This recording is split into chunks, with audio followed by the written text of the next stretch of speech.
السلام عليكم ورحمة الله تعالى وبركاته. إن الحمد لله نحمده ونستعينه ونستغفره ونعوذ بالله من شرور أنفسنا ومن سيئات أعمالنا. من يهده الله فلا مضل له ومن يضلله فلا هادي له. ونشهد أن لا إله إلا الله وحده لا شريك له.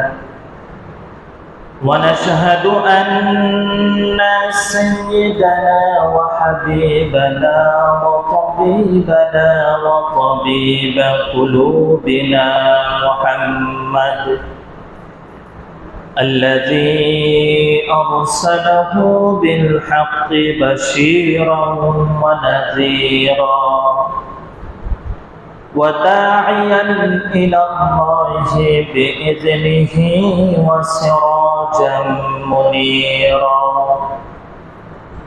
فقد قال الله تعالى في كلامه المجيد وفي فرقانه الحميد: أعوذ بالله من الشيطان الرجيم. بسم الله الرحمن الرحيم.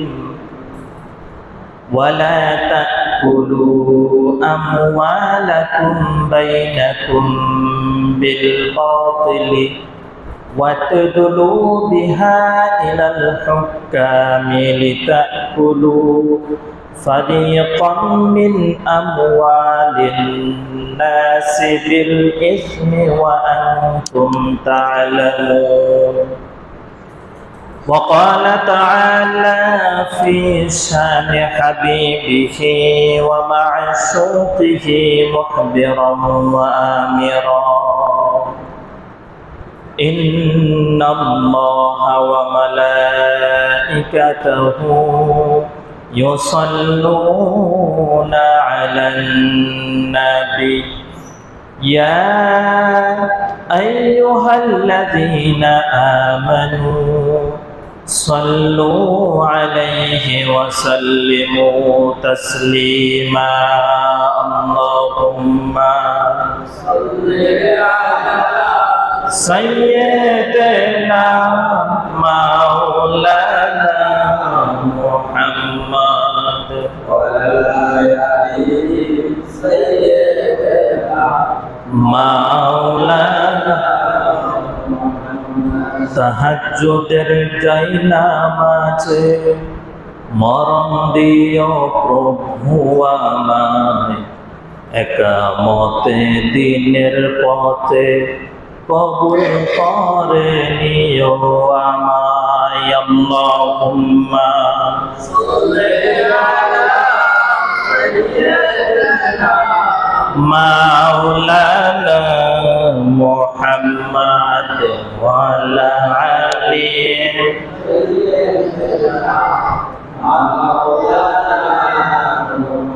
ওগো রাসূল, প্রিয় রাসূল, প্রাণের রাসূল, তোমারই জন্যে মোরা ধন্য পেয়েছি, আলো পেয়েছি।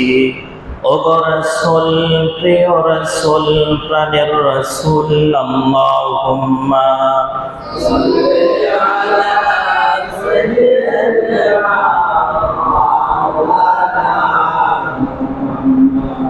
ওয়া আলা আলি সাইয়্যিদিনা লা ইলাহা ইল্লাল্লাহ, লা ইলাহা ইল্লাল্লাহ, লা ইলাহা ইল্লাল্লাহ, লা ইলাহা ইল্লাল্লাহ, লা ইলাহা ইল্লাল্লাহ, লা ইলাহা ইল্লাল্লাহ। আল্লাহ নামের জিকির করবে যারা, আল্লাহর কাছে প্রিয় তারা, আল্লাহর কাছে প্রিয় যারা, জান্নাত প্রবেশ করবে তারা। জোরে লা ইলাহা ইল্লাল্লাহ, লা ইলাহা ইল্লাল্লাহ, লা ইলাহা ইল্লাল্লাহ, লা ইলাহা ইল্লাল্লাহ, লা ইলাহা ইল্লাল্লাহ মুহাম্মাদুর রাসূলুল্লাহ সাল্লাল্লাহু আলাইহি ওয়াসাল্লাম। আলহামদুলিল্লাহ, সমস্ত প্রশংসা মহান রব্বুল আলামিনের দরবারে, যে মহান রব্বুল আলামিন আমাদেরকে সমস্ত কাজের ব্যস্ততার মধ্য থেকেও পবিত্র জুমার নামাজ আদায় করার জন্য এই মসজিদে একত্রিত করেছেন। সে মহান রব্বুল আলামিনের দরবারে শুকর আদায় করি আলহামদুলিল্লাহ। প্রিয় হাজিরিন, আমরা যে আলহামদুলিল্লাহ পড়লাম, এটা আমাদের লস হয়েছে না ক্ষতি? লাভ না লস? জোরে বলেন লাভ। আল্লাহ তাআলার শুকর যত বেশি করবেন, আল্লাহ তাআলা আপনার প্রতি তত বেশি খুশি হবেন। শুকর আদায় করবেন, লস নাই, বিনিময়ে 10টি করে নেকি পাইলেন। আবার আল্লাহ তাআলাও খুশি হলেন, এবং কি আল্লাহ তাআলা আপনার উপর যে নিয়ামত দিছিল, ওই নিয়ামতকে আল্লাহ রাব্বুল আলামিন দ্বিগুণ করে দিবেন। করেন না সুবহানাল্লাহ। রব্বুল আলামিন বলেন, লা ইন শাকারতুম লা আযীদান্নাকুম ওয়া লা ইন কাফারতুম ইন্না আযাবি লাশাদীদ। যে বান্দা বান্দি আমার শুকর আদায় করবে, আমার নিয়ামতকে আমার কাছে কৃতজ্ঞতা প্রকাশ করবে, ওই বান্দা বান্দির আমল নামায় তার নিয়ামত আমি বৃদ্ধি করে দেব। সুবহানাল্লাহ। শুকরিয়া আদায় করলে লাভ। কার লাভ? আমাদের লাভ, বান্দার লাভ। এই কারণে সর্ব অবস্থায় আমরা শুকর আদায় করি কার? জোরে বলেন। এবং কি করবো কার? আল্লাহ। যে কোনো কাজ করবেন, প্রশংসা করবেন কার? লাভ কার? আমাদের। বুঝতে হবে, যদি আমাদের লাভ হয়, আমরা কেন এটা আদায় করব না? কেন গ্রহণ করব না? যদি লস হইতো ওইটাকে না বাদ দিতাম। যে কোনো কাজ করি আমরা, যেটা দেখে লস খাইতেছে এটাকে আমরা রাখি না, এটা করতেও চাই না। লস হয়, লাগবো কেন? যেটা লাভবান হয় ওইটাকে বান্দা বেশি করে। এই কারণে সর্বদা সব সময় প্রশংসা করবেন কার? জোরে বলেন। বান্দা যখন নামাজে দাঁড়াবেন, নামাজের মধ্যেও প্রশংসা করবে কার? নামাজের মধ্যে রব্বুল আলামিনের প্রশংসা হয়, যেমন করি আলহামদুলিল্লাহি রাব্বিল আলামিন। সমস্ত প্রশংসা ওই মহান রব্বুল আলামিনের জন্য, যে মহান মুনিব আমাদেরকে যাচাই বাছাই করে নামাজ পড়াইতেছেন, নামাজ পড়ার উদ্দেশ্য সফল করতেছেন। এই কারণে নামাজের মধ্যে শুকর আদায় করা হয় কার? যারা বলেন কাজকর্ম করবেন, যে কোনো কাজ করবেন, শুকর আদায় করবেন কার? খুশি হবেন কে? বান্দার প্রতি যদি আল্লাহ খুশি হয়ে যায়, আপনি সাকসেস। আপনি কি দুনিয়াতেও সাকসেস, আখিরাতেও সাকসেস। মৃত্যুর পর আপনার জন্য জান্নাত ওয়েট করতেছে। করেন না সুবহানাল্লাহ। প্রিয় হাজিরিন, খুতবার মধ্যে পড়েছি আমি একটি আয়াত, এই আয়াত প্রসঙ্গে কথা হবে। আয়াতটি হলো লা তাকুলু আমওয়ালাকুম বাইনাকুম বিল বাতিল। আল্লাহ তাআলা বলেছেন, তোমরা অন্যায়ভাবে কারো সম্পত্তি গ্রাস করো না, দখল করো না। আমওয়ালাকুম বাইনাকুম বিল বাতিল ওয়া তুদলু বিহা ইলাল হুকাম লিতাকুলু ফারিকাম মিন আমওয়ালিন নাসি বিল ইসমি ওয়া আনতুম তাআলামুন। অন্যায়ভাবে গ্রাস তো করো, তো করোই না, বরং দুনিয়ার বান্দা যদি কেউ হুকুম দেয় ওর জায়গা দখল করো, ওর বাড়িটা দখল করো, তাও করা যাবে না। আল্লাহ তাআলা নিষেধ করেছে। যদি অন্যায় হয়, অন্যায় ভাবে, যদি অন্যায় ভাবে নেতাও হুকুম দেয় ওই বাড়ি দখল করার জন্য, ওই ঘর দখল করার জন্য, এটাও কখনো করা যাবে না। অন্যায় ভাবে, কথা বুঝতে হবে। এগুলো করলে কি হয়? সমাজের মধ্যে ফিতনা ফাসাদ সৃষ্টি হয়। হয় কি হয় না? তিনটি জিনিস নিয়ে সমাজে বেশিরভাগ সমস্যা হয়। কয়টা জিনিস? এক নম্বরে হচ্ছে সম্পদ। কি? প্রথম নম্বরে সম্পদ। দুই নম্বরে হচ্ছে নারী। তিন নম্বর হচ্ছে লোভ লালসা। মূলত এই তিনটি জিনিস থাকার কারণে আমরা এটা করে থাকি। এটা কখনোই করা যাবে না।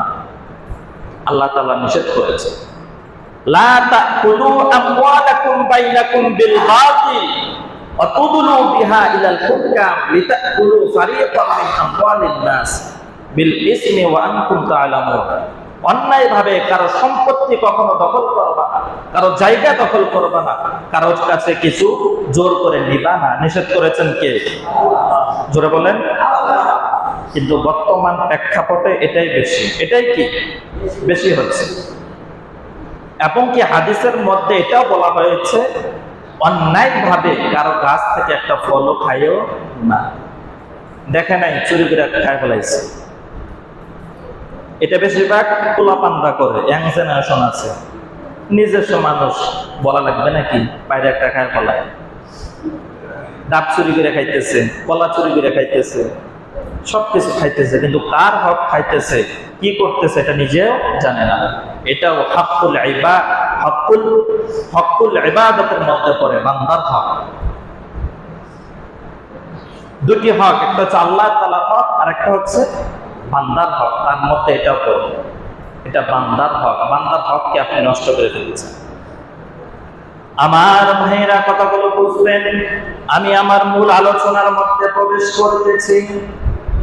একজন মানুষ যদি অন্যায় ভাবে কারো কাছে ফল খায়, আপেল খায়, কমলা খায়, গাজর খায়, খেজুর খায়, যা কিছু খায় না কেন, ওই বান্দাকে আল্লাহ তাআলা কখনোই ক্ষমা করবেন না। ওই বান্দাকে আল্লাহ তাআলা ওই সময় ক্ষমা করবেন যে বান্দার গাছের ফল খেয়েছে, যে মালিকের গাছের ফল খেয়েছে, যে মালিকের জায়গা দখল করেছে, যিনি মালিক, ওই বান্দা যদি ওই বান্দাকে মাফ করে, তখনই আল্লাহ তাআলা মাফ করবেন। ঠিক না বেটি? তাহলে আল্লাহ তাআলা কখন মাফ করবেন?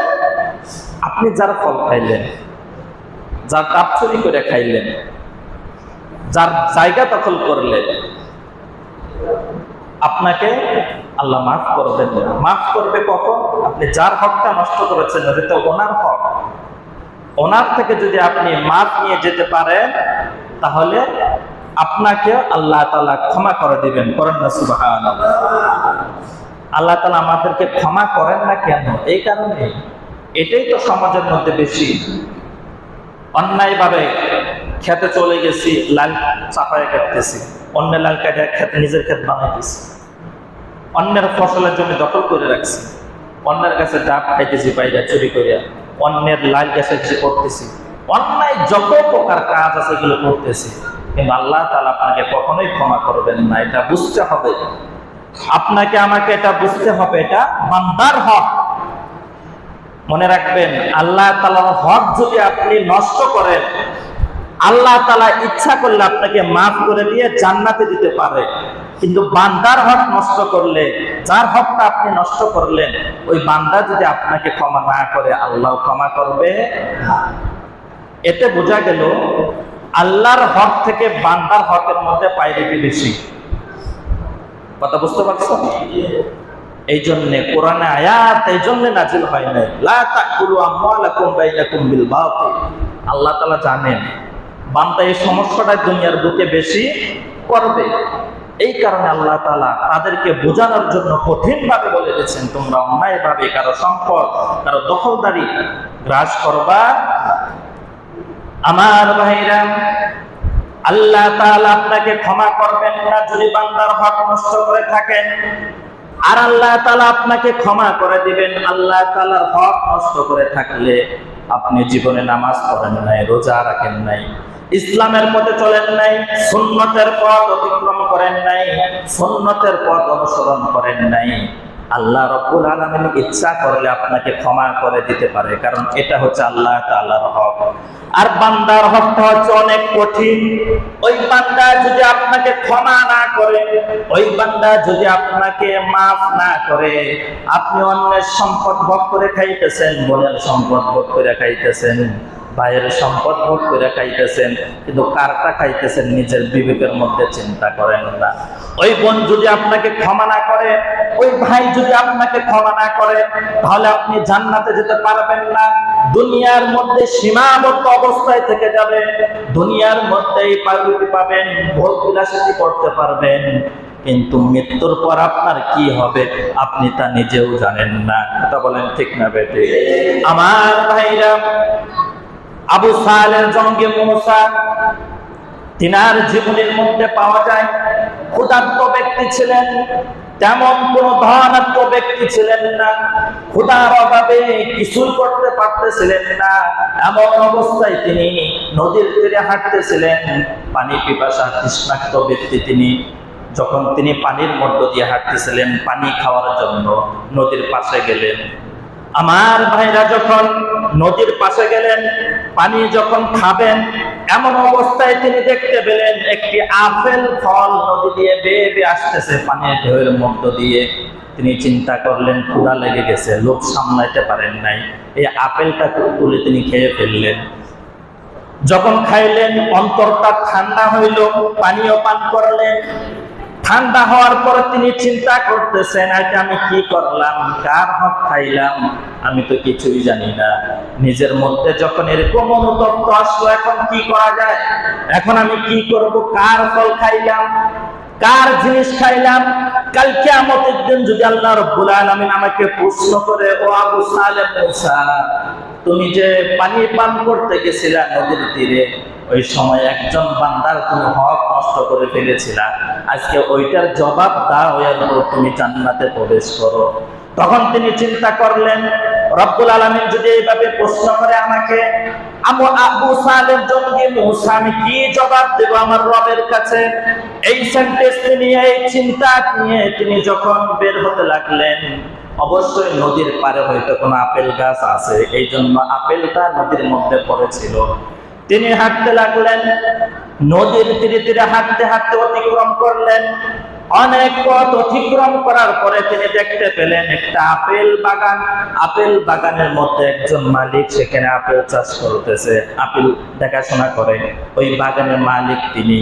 আর একটা আপেল গাছ নদীর মধ্যে ঝুঁকে আছে, ঝুঁকে থাকার পর আপেলটা নদীর মধ্যে পড়েছিল, বিদায় ঢেউয়ে তাড়িয়ে তাড়িয়ে তাকে ওই পারে নিয়েছিল, এই জন্য তিনি খেয়ে পেয়েছিলেন। তখন তিনি বাগানের মধ্যে প্রবেশ করলেন। প্রবেশ করার পর তিনি চিন্তা করতে লাগলেন, আমার তো মাফ চাইতে হবে, আমি অন্যায় ভাবে তাকে না বলে একটি ফল তার গাছ থেকে খেয়েছিলাম, এখন তো অবশ্যই মাফ নিতে হবে। আবু সালেহ জঙ্গি মুসা তিনি ওই বান্দার কাছে গেলেন, বাগানের মালিকের কাছে গেলেন। যাওয়ার পরে তিনি বলতেছেন, আপনার কাছে একটা অনুরোধ, আপনার কাছে আমি আবু সালেহ মুসা মাপ চাইতে এসেছি। এবার ওই বান্দা বলেন, কি জন্য মাপ চাইতে এসেছো? এবার বলতেছে, আমি আপনার কাছ থেকে একটা ফল খেয়েছিলাম। ওই মালিক বলতেছে, তুমি ফলটি কিভাবে খেয়েছিলে, চুরি করে নাকি পেয়ে? তখন তিনি বলতে লাগলেন, আমি চুরি করেও খাই নাই, একটি ফল নদীর মধ্যে পড়েছিল, একটি আপেল, আমি ক্ষুধার্ত তৃষ্ণার্ত ব্যক্তি ছিলাম, নিজের ক্ষুধা নিবারণের জন্য আমি ওই ফলটা খেয়েছিলাম, ক্ষুধা নিবারণ হয়ে গেছে। যখন আমি অনুতপ্ত হলাম, আমি এটা কার জিনিস খাইলাম, এটা হয়তো আপনার জিনিস, আপনার বাগান থেকে পড়ছে, এই জন্য আপনার কাছে মাফ চাইতে আসলাম। কাল কিয়ামতের দিন আপনি আমাকে আসামির কাঠগড়ায় দাঁড় করাইয়েন না, আল্লাহর রাস্তায় আপনি মাফ করিয়ে দেন। এবার ওই লোক বলতেছে, বাগানের মালিক বলতেছে, তোমার মাফ নেই। বাগানের মালিক মনে মনে চিন্তা করে, মক্কেল একটা পাইছি। কি পাইছি? মক্কেল একজন পাইছি, কিছু কাজ করায় নেওয়া যাবে।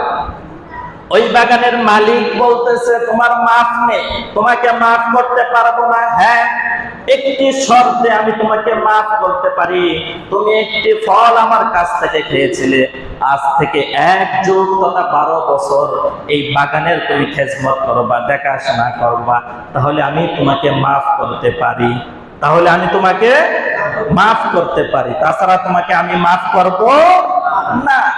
দেখছেন কি চিন্তা ধারণা, কি চিন্তা ধারণা। তখন আবু সালেহ মুসা চিন্তা করলেন, আমি 1 যুগ কেন 2 যুগ আপনার কাজ করতে পারি, আপনার দাসত্ব করতে পারি, তবুও কাল কিয়ামতের দিন আমাকে একটি ফলের কারণে আসামির কাঠ করায় দাঁড় করায়েন না। আমার ভাইরা চিন্তা করে তারা কোন সেন্টেন্সের লোক ছিল, আর আমরা কার গাছের ফল খাইতেছি, কি করতেছি, কাঠটা চুরি করে খাইতেছি, কত উদাসীন। এখনের পোলাপানরা বেশি করে ডাব চুরি করে খায়, আম চুরি করে খায়, ওর কাছ থেকে এটা নেই, ওর কাছ থেকে এটা নেই। আপনার বিবেকের মধ্যে বাজে না আমি কার হক খাচ্ছি, কার হক নিয়ে যাচ্ছি। আল্লাহ তাআলা এজন্যই তো বলে নাই লা তাকুলু আমওয়ালাকুম বাইনাকুম বিল বাতিল, অন্যায় ভাবে কারো কাছ থেকে তুমি কিছু নিও না, কারো কাছ থেকে চুরি করে খাইও না, কারো জায়গা দখল করিও না, কারো কিছু দখল করো। আমার ভাইরা কথা বলতেছিলাম, আবু সালেহ জঙ্গি মুসা একটা ফলের কারণে ওই মালিকের দরবারে 12 বছর তিনি অতিক্রম করলেন। কয় বছর? একটা ফলের কারণে তিনি 12 বছর তার দাসত্ব করলেন।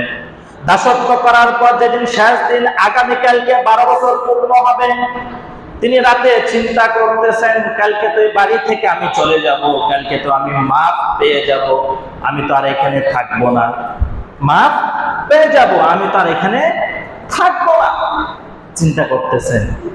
তখন তিনি ওই দিন সারা রাত ঘুমান নাই।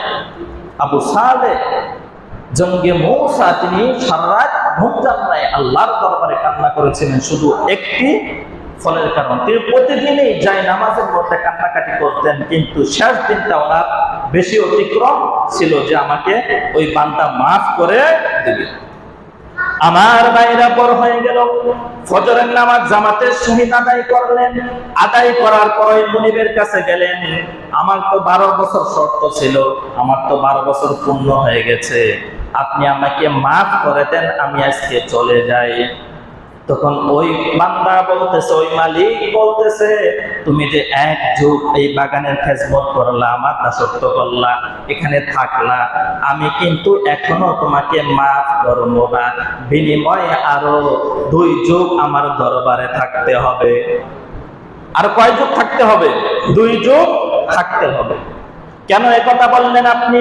আবু মুসা জঙ্গি তিনি বলেন, কেন একথা বললেন আপনি? আপনার সাথে আমার কমিটমেন্ট হয়েছিল 1 যুগ, আপনি এখন বলতেছেন 2 যুগ থাকতে হবে, এর কারণটা কি? এবার ওই বান্দা বলতেছে, এটার কারণ হলো আমি দেখেছি তুমি দিনের বেলায় আমার দাসত্ব করতা, আমার কাজ করতা, আর রাতের বেলায় তুমি আল্লাহর দাসত্ব করতা। ওই দাসর মতো আমি তোমাকে দেখেছি, আল্লাহর কাছে তুমি চেয়েছো, একটা ফলের কারণে তুমি 1 যুগ নয়, 3 যুগ নয়, 4 যুগ পর্যন্ত এই বাড়িতে থাকতে রাজি আছো। তুমি আল্লাহর দরবারে ওইটা পেশ করেছিলা, আমি তো সেটা শুনছিলাম, এই কারণে তোমাকে আমি মাফ করব না, আর 2 যুগ আমার বাড়িতে থাকতে হবে। আর কয় যুগ? 2 যুগ থাকতে হবে। এই 2 যুগ যদি আমার বাড়িতে থাকো, এরপর তোমাকে আমি মাফ করব। তখন নিজের কথায় নিজেই ধরা পড়ে গেলেন। তিনি তো আল্লাহর কাছে এটাই বলেছিলেন, একটা ফলের জন্য যদি 12 বছর এই বাড়িতে দাসত্ব করতে হয়, 12 বছর থাকতে হয়, তবু আমি মাফ চাওয়ার জন্য রাজি আছি, 1 যুগ নয়, আমি আরো 2 যুগ 3 যুগও যদি এই বাড়িতে থাইকা যদি এই ফল খাওয়ার অপরাধ মাফ নিয়ে যেতে পারি, এটাই আমার জীবনের জন্য ধন্য। এবার আপনার কাছে আমার প্রশ্ন হলো, একটা ফলের জন্য যদি সে এত কিছু করতে পারে, আপনি নিজে কার কত সম্পদ ভোগ করে খাইছেন, কার কাছে আম চুরি করে খাইছেন, ডাব চুরি করে খাইছেন, একটু চিন্তা করেন, অনুতপ্ত হন, চিন্তা করেন। শিক্ষা নিতে হবে। কি শিখলাম? লা তাকুলু আমওয়ালাকুম বাইনাকুম বিল বাতিল। এই আয়াত আল্লাহ তাআলা খেলা করার জন্য দেয় না। আল্লাহ তাআলা দিয়েছেন বান্দা যেন বুঝতে পারে অন্যায় ভাবে কারো কিছু নেওয়া যাবে না। আমার ভাইরা, কথোপকথন হচ্ছে, কথা বলতেছে মুনিব এবং কি দাসী দাস, তারা কথা বলতেছেন, তিনি মাফ করতে রাজি নন, মাফ করতে রাজি নন। এবার বিনিময় কি করতে হবে? তিনি শর্ত দিচ্ছেন, বিনিময় হলো এবার আমার মেয়েকে বিয়ে করতে হবে, বিয়ে করার পর আজীবন আমার বাড়িতে থেকে যেতে হবে, আজীবন আমার বাড়িতে থেকে যেতে হবে। মেয়েটির নাম ছিল ফাতেমা। মেয়েটির নাম কি ছিল? ফাতেমা। আজীবন আমার বাড়িতে তোমার থেকে যেতে হবে, কোথায় আর যাওয়া যাবে না। এবার তিনি এটা বললেন, আমার মেয়েকে যদি আপনি বিয়ে করেন, আমার মেয়ের কিন্তু অনেকগুলি সমস্যা আছে, তার মধ্যে 3টা সমস্যা অন্যতম। কয়টি সমস্যা? 1 নম্বর হলো আমার মেয়ে তিনি কিন্তু বোবা ছিল। কি?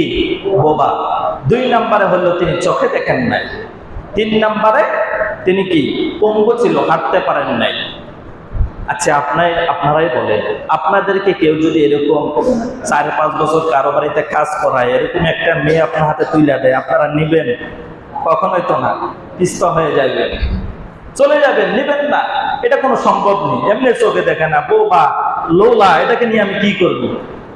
12 বছর তো কাটাইছি বাগানের খেজমত করে, আর বাকি জীবন ওর খেজমত করে আমার জীবন কাটাতে হবে, এটাই তো চিন্তা থাকবে, ঠিক না বেঠিক?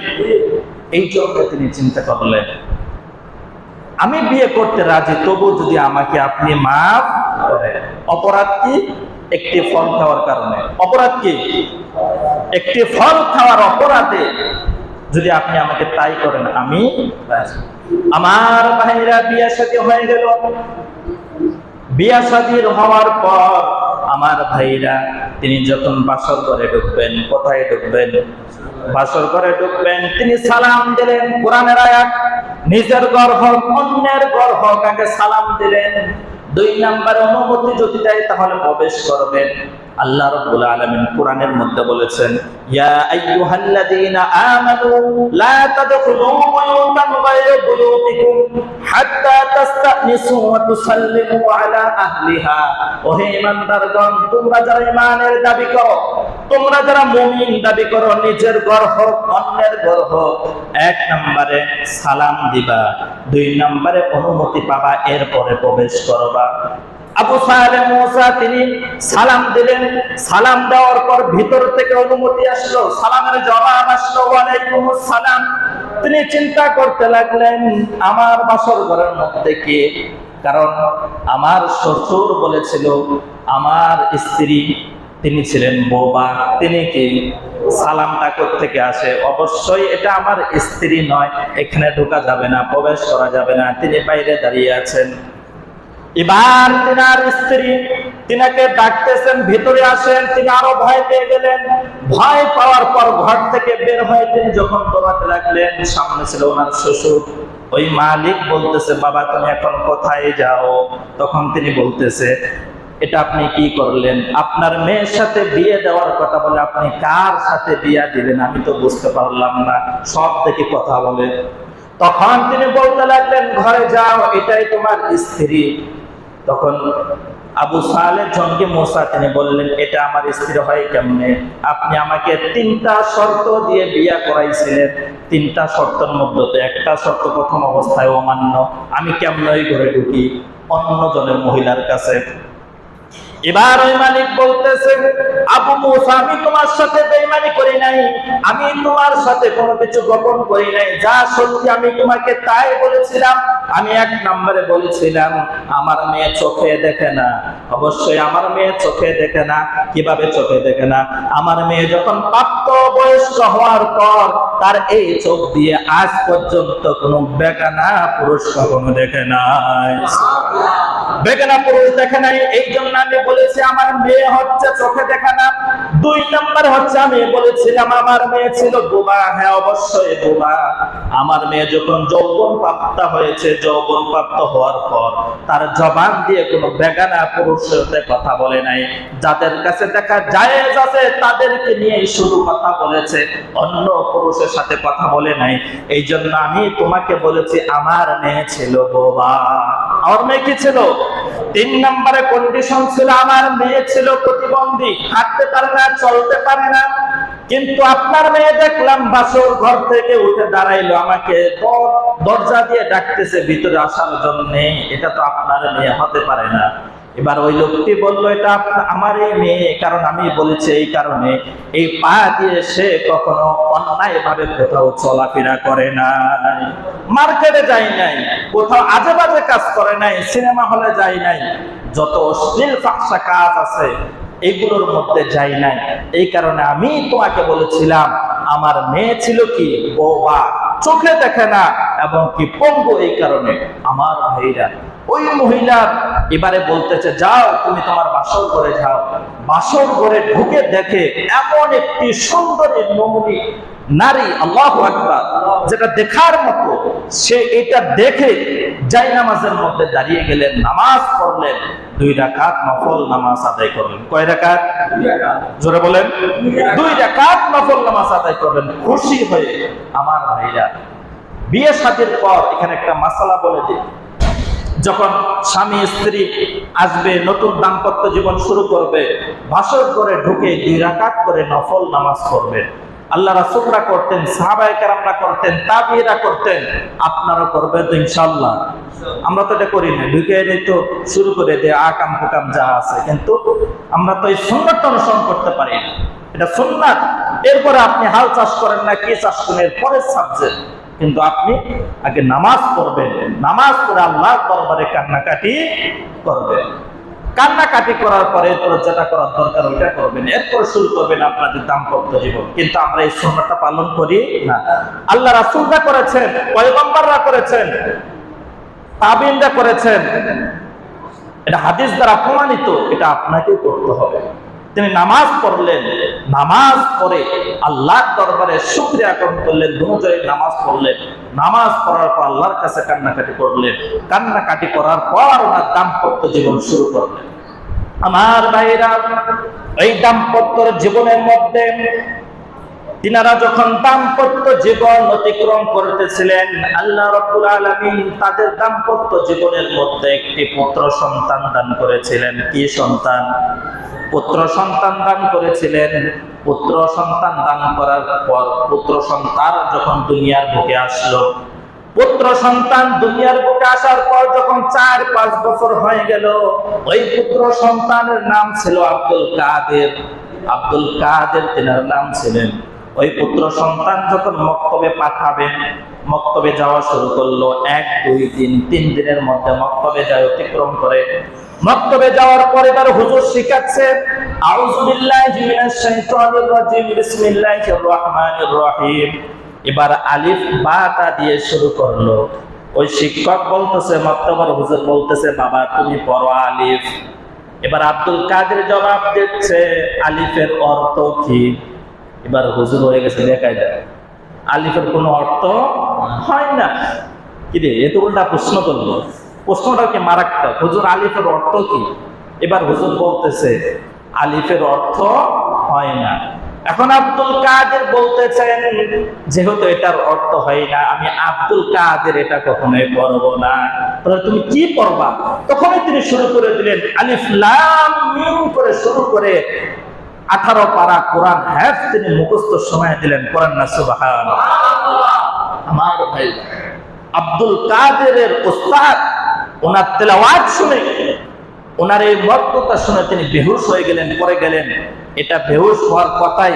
বেহুশ হওয়ার পর এই কাদের যখন তিনি জ্ঞান ফিরলেন, এই আব্দুল কাদেরকে নিয়ে তিনার মার কাছে গেলেন, যে বলতেছেন মা আপনার সন্তানকে কেন মক্তবে পাঠিয়েছেন? আমি তো আপনার সন্তানকে পড়ানোর যোগ্য নয়, কারণ আপনার ছেলে 18 পারা কোরআনে হাফেজ অলরেডি করে নিয়ে আসছেন। তখন ওই মা বলতেছে, না না, আমি তো মাদ্রাসাতে দিলাম, মক্তবে দিলাম প্রথম, আমি কখন পড়াইলাম। তখন তিনি আফসোস করতে লাগলেন। ওই মা 18 পারা যেহেতু শোনাইতে পারছে, আফসোস করে কান্নাকাটি করতে বললেন, আফসোস করে কান্নাকাটি করতেছেন, কান্নাকাটি করে বলতেছেন, আমি 18 পারা কোরআন উনি যখন গর্বে আসছে তখনই পাঠ করতাম, যদি আমি একটু বেশি পাঠ করতাম, যদি পুরা কোরআন মাজিদটা যদি পাঠ করে ফেলতাম, তাহলে অবশ্যই আব্দুল কাদের আমার গর্ব থেকে 30 পারা কোরআনের হাফেজ হয়ে যেত। পড়েন না সুবহানাল্লাহ। আফসোস করে কান্না করতেছেন, আমি কেন বাকি অংশটুকু পড়লাম না, তার মা কান্নাকাটি করতেছে। আর আমাদের মা বোনরা কি করে, সন্তান যখন গর্ভে আসে তখন সিরিয়াল নিয়ে বসে। কি নিয়ে বসে? সিরিয়াল। ইন্ডিয়ার যে সিরিয়াল গুলো আছে একটা একটা মেনটেন করে। আর আপনি বাবা, আপনাকে কোন বেকুবে ধরছে, আপনি দিয়ে রাখছেন, তোমার কাজকর্ম করার দরকার নাই, তোমার সন্তান আসছে গর্ভে, তুমি টিভির সামনে বসে থাকো, ভাত রান্নার দরকার নেই, আপনার কমন সেন্স নেই, সিনেমা দেখাইতে লাগায় রাখছেন। যখন ওই সন্তানটা দুনিয়ার বুকে আসবে তখন আপনার সন্তান আর আপনার কথা শুনে না। এখন আসেন হুজুরের কাছে, হুজুর সন্তান কথা শুনে না, কি করব? কথা শুনবে কেমনে? মারামারি ফায়ার কিভাবে কি করা লাগে পেটের পেট থেকে তো দেখে শিখে আসছে, আপনাকে অনুসরণ করবে কেন, কেমনে? এই জন্য মা বোনদেরকে বলবো, যারা শুনতেছেন মাইকের আওয়াজ, সন্তান যদি গর্ভে আসে কোরআন পড়ুন। আরে কোরআন নাম পড়তে বলে তসবিহ পাঠ করুন। রোতবান জামিয়া, খেজুর খান। আপনি যদি গর্ভবতী মাইকে খেজুর খাওয়ান, আপনার সিজার করা লাগবে না, প্রতিনিয়ত খেজুর খাওয়ান। রোতবান জামিয়া, 15 আয়াত। সন্তান শান্তিপূর্ণ ভাবে দুনিয়াতে আসবে। খাওয়ান আবে যাবে জিনিস, 3 মাস না হইতে এটা ছেলে হবে না মেয়ে হবে দেখে আসি।